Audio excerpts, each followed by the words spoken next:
What's up, everybody? Celtic Scarecrow here, back with another video to get those 10s and 20 views. As you can plainly see, I'm not in my Seattle Mariners jersey. I'm not even in the right bandana. We're going bandana-less.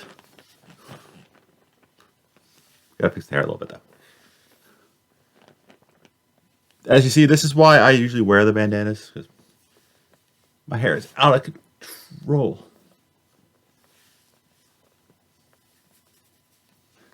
Yeah, so the entire video of me shaking out my hair.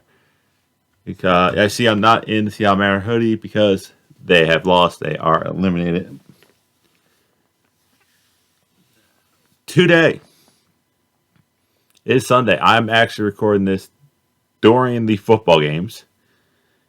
But we are finally getting to that. Hold on. We are finally getting to that what culture horror ranking what really was the best horror movies every year. So it's one per year from 1990 to 2001, 21. Yeah. Actually, this is my main page. You know, here's Twitch. I haven't been on that thing for a while. My Twitter. I'm slightly watching My Hero again. Page to listen to the Harry Potter audiobooks. This, Mr. Tom DeGrasse, you know, he's always fun to watch. Ooh, did he do? He should have. We're loading. Oh, he doesn't have his reaction to the Packers getting beat. Here's the fancy. I am up pretty big, and all he has left is a few guys, no one who can really threaten me since I still have Alan Diggs and that Panthers D. But enough of that stuff. Let's throw the headphones on. Let's get the keyboard wireless. Let's double check that I'm on screen. I am on screen. Haha. My head is glitchy, which is weird. But let's just stop that. This is already kind of a strange video. What is the score of the Panthers game? We can actually go check. Fantasy cast. It's still 3-0 with 5:55 left in the second. Wow, that is a barn burner. But enough of that. Let's get to our Halloween horror base from the people of What Culture Horror. I do not know them. I know What Culture Wrestling. As we all know, horror movies are bloody good, and over the last 30 years or so, the Ooh, that's Audition. That's such a great horror movie, Japanese horror. Horror genre has gone through many changes, with countless filmmakers turning up in Hollywood and beyond. Pan's Labyrinth? I've never seen that. I think that's Pan's Labyrinth. To make their mark on this genre we all love. And in that time, audiences have been treated to the rise of found footage horrors, been treated to innovative remakes of beloved classics, and enjoyed The Invisible Man. Psychological thrillers designed to... I do not count The Silence of a Lamb as a horror movie. Suspense. Test and unsettle even the most seasoned of horror fan. Put simply, it's been a class time to be a horror fan, and so we've tried to celebrate that by ranking the very best horror movie in every year since 1990. And yeah, I'm sure we will definitely 100% agree on every entry, right? Oh, we will see. I'm Josh from WhatCulture.com. Josh. Smell like failure. And this is ranking what was really the best horror movie every year from 1990 to 2021. 1990, Jacob's Ladder. Like the majority of the 90s, 1990 itself was a busy year for horror, with such classics as Misery, Child's Play 2, and the criminally underrated Exorcist 3 horrifying audiences everywhere. I never heard of this, and you picked it over Misery. I'm really questioning your ability to rank, my friend. Everywhere. The best of the year, though, has to be Jacob's Ladder, a hallucinatory horror that follows a Vietnam War vet played by Tim Robbins, who starts having these bizarre and violent visions and must race to figure out what the hell's happening to him. Confrontation, bloody and distressing, the film is messy, but it is engrossing, and will leave even the most hardened viewer fidgeting with confusion and fear. That sounds more like a psychological movie, not really as much horror. And it falls in the same category as Silence of the Lambs. They're not real horror. 1991, The Silence of the Lambs. A horror movie that serves its audience It's not horror. It's more or less a murder mystery. You know who the bad guy is. with blood and gore only when necessary. The Silence of the Lambs uses its intimate mystery to create a viewing experience that's as disturbing as it is methodical and invasive. Following FBI agent Clarice Starling as she seeks the help of the notorious Hannibal Lecter to face down a new threat, the movie won all 5 major Oscars and remains a perfect example of how psychological movies are all about atmosphere and performance. See? Psychological movie. With its final line alone, it's 1991's scariest and most accomplished horror. For the line. No, it's a psychological movie, not a horror movie. Completely different elements. Working without flaw. It's a classic. I mean, what else could I have had here? 1992, Candyman. Finally picked a real horror movie. God, I'm only 3 years in and it's already getting tough. In a year that brought audiences Twin Peaks' Fire Walk with Me, Bram Stoker's Dracula, and the ultra-violent Brain Dead, Candyman ended 1992 as its best horror movie, and one of the most iconic and influential tales of terror to boot. And yeah, Fire Walk with Me is a very close second here, and I feel no Candyman above and beyond all of those. no joy pitting them against each other. Still, based on a story by Clive Barker, this classic gothic horror takes place in a world where the infamous ghost Candyman, the murdered son of a slave, kills anyone that dares to say his name 5 times in a mirror. A horrific urban legend and violent tale of a tragic past, Candyman is both gory and deeply psychological and ends with a visceral gut punch. 1993, Cronos. After a strong 12 months in 92, in 1993 came complete with only a handful of Stephen King adaptations, the hilariously terrible cult favourite Leprechaun, and Yeah, Leprechaun is a great horror movie. Should be the best of any. Only if you pick best creepy leprechaun. one of many Friday the 13th sequels. It was a messy year to say the least, but it did have a silver lining in Guillermo del Toro's intelligent and unsettling horror masterpiece Cronos, which follows a man who comes into the possession of an artifact that grants him eternal life, but makes him fight for his humanity. With disturbing violence, twisted characters, and lofty religious themes, Cronos is a clever fantasy horror masterclass with haunting implications that'll keep you up for days. 1990. See, Interview with a Vampire, really? Just because it has supernatural creatures in it doesn't make it a... For Interview with the Vampire. What makes Neil Jordan's spotless adaptation of Anne Rice's novel Interview with the This isn't even scary. More romance. Vampire so good is how it portrays vampirism as a curse meant to be defeated by the human lurking behind the monster. Starring Tom Cruise in one of his greatest roles as the vile blood-sucker Lestat, and Brad Pitt as the depressed widower he sires and takes under his wing, this time-jumping horror is violent and compelling in its depiction of good versus evil, but it's also Not scary. wickedly clever. Anchored by its strong cast and visual style, Interview with the Vampire is a haunting psychological drama that stands up as 1994's best horror, despite stiff competition from John Carpenter's confounding In the Mouth of Madness and Wes Craven's New Nightmare. Both are actually horror movies. Psychological drama. Best way to describe Silence of the Lamb.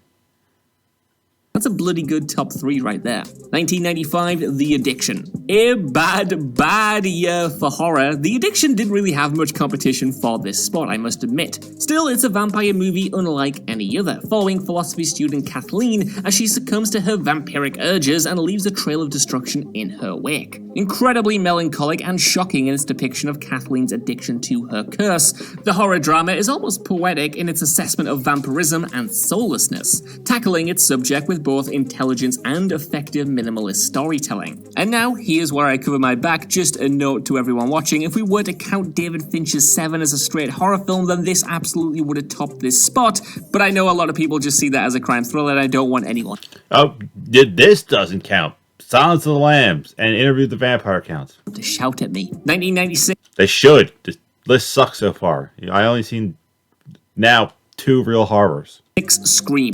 By 1996, the slasher genre was in desperate need of a palate cleanser, and Wes Craven was on hand to deliver exactly what everyone was after.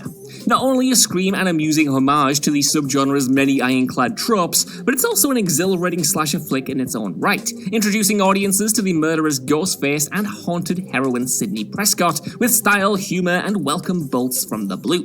It spawned a brilliant franchise, but no sequel has ever topped the ingenious caliber of this original, which left all other 96 horrors in the dust. 1997, Event Horizon. Though far from a critical hit upon release, or even a commercial hit to be honest, it's hard to argue with the sheer terror that can be found in Paul W.S. Anderson's gruesome sci-fi horror Event Horizon. The story of a group of astronauts who come into contact with a deadly force near Neptune, Event Horizon is far from subtle, but what it lacks in grace, it more than makes up for in a relentless energy that makes all of its twists horribly disturbing. Gory and sinister, Event Horizon is nothing if not a burst of pure, unadulterated space horror, and the results are tough to forget. 1998, Ring. This classic Japanese tale of horror. Last one, meh. The Ring, yeah. Either version.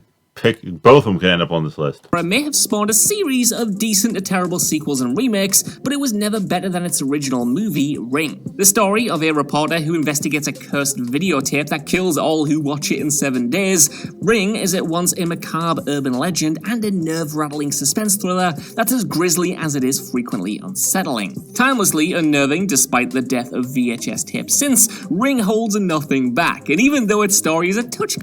Yeah, but that whole VHS tape myth could actually be great because you get something like that, put in a modern day twist, versus say, oh, we had this tape that really killed people within 7 days of watching.